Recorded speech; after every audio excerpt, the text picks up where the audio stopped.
Hey, folks, welcome to InTheMoneyStocks.com's trade setups, alerts, and analysis. In today's video on this Wednesday, August 7th, 2013, what I want to do is take a little time and go over a couple of the calls today and how we arrived at them. How did I know to take various trades on the S&P 500 or the SPY?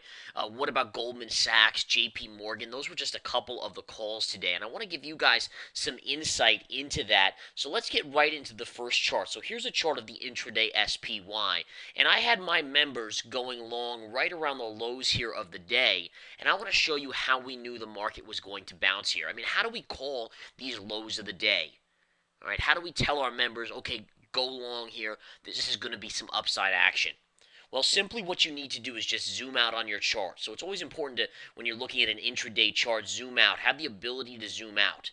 And the first thing that caught my eye when I zoomed out a little ways was this closing point on the 31st of July.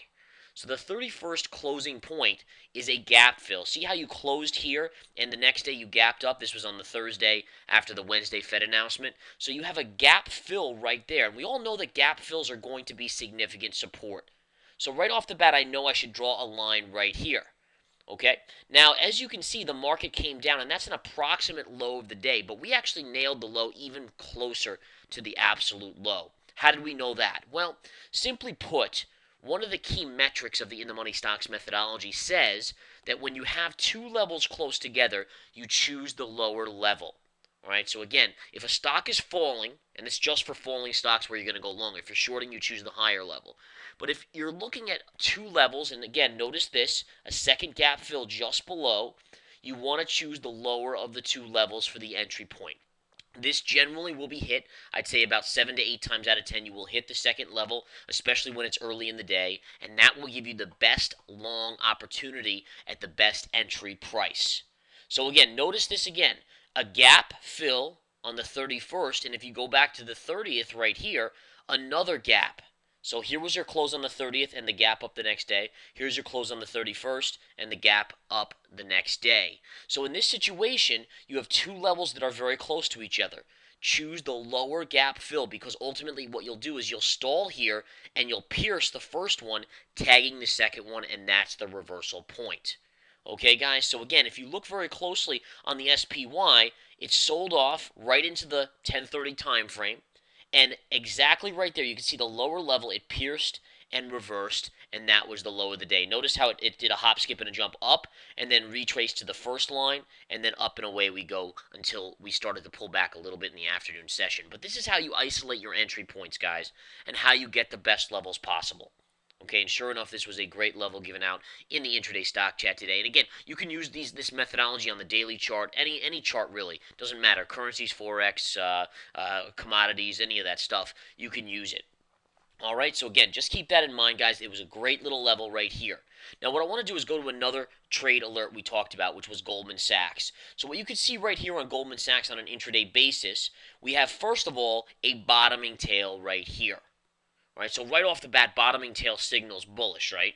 I mean, everyone, if you don't know your bottoming tails and topping tails, that's like 101 basic technical stuff. So right off the bat, it gets our attention, right? Now, the key is, do we have a secondary factor there to tell us to go long on this Goldman Sachs level? All right, and again, bottoming tail right off the bat, that's one factor. Now, you want two factors to really have a high percentage trade setup. So what we need to do, again, is zoom out on the charts, and lo and behold, look at this. See, this pivot low is number one. You choose the secondary pivot low below. Just like with the spiders, look for the second pivot below that. So here's your first line. Here's your second line. Choose the second low. Let me put in the first line first of all. So here's your first line. Remember, we want to choose the second pivot low right here. Take that line, drag it across, and look at that.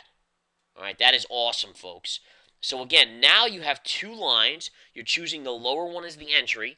In addition, you get a bottoming tail. In addition, as a third factor, which was also on the spiders, it was the 10:30 time frame. We just know by trading that at 10:30 the volume gets light for lunchtime. Light volume signals upside bias.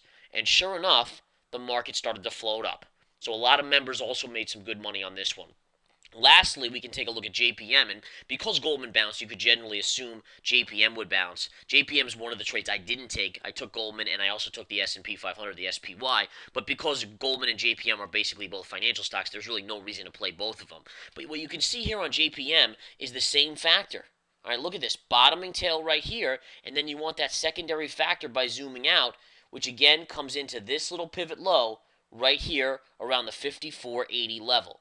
Take that trend line, draw it right across, and you get a major pivot low right there with a bottoming tail, and look at the move to the upside. Now you're pulling back a little bit, but again, as a day trader, all we care about is, getting a nice chunk of change on the initial move up, and we take our money and run. Right? But again, these are just awesome levels. You need to understand this stuff, guys. This is basic trading. It's so easy, even a caveman can do it, as the saying goes with Geico. I wish everyone who wants to be a day trader could just learn these basic things, because the money really does flow. So again, if you want to come join us, and I'll teach you this stuff, very simple to be taught. If you want to join, take the 7-day free trial to the Research Center. Research Center 7 days free trial will teach you all the swing trading ways. If you're a swing trader and investor, that's where that is. If you want day trading calls, then the intraday stock chat is for you. But again, basic principles of the PPT methodology, and they just give forth great profits. All right, guys, have a great afternoon, great evening. Hope this helps a little bit, and I will talk to you soon.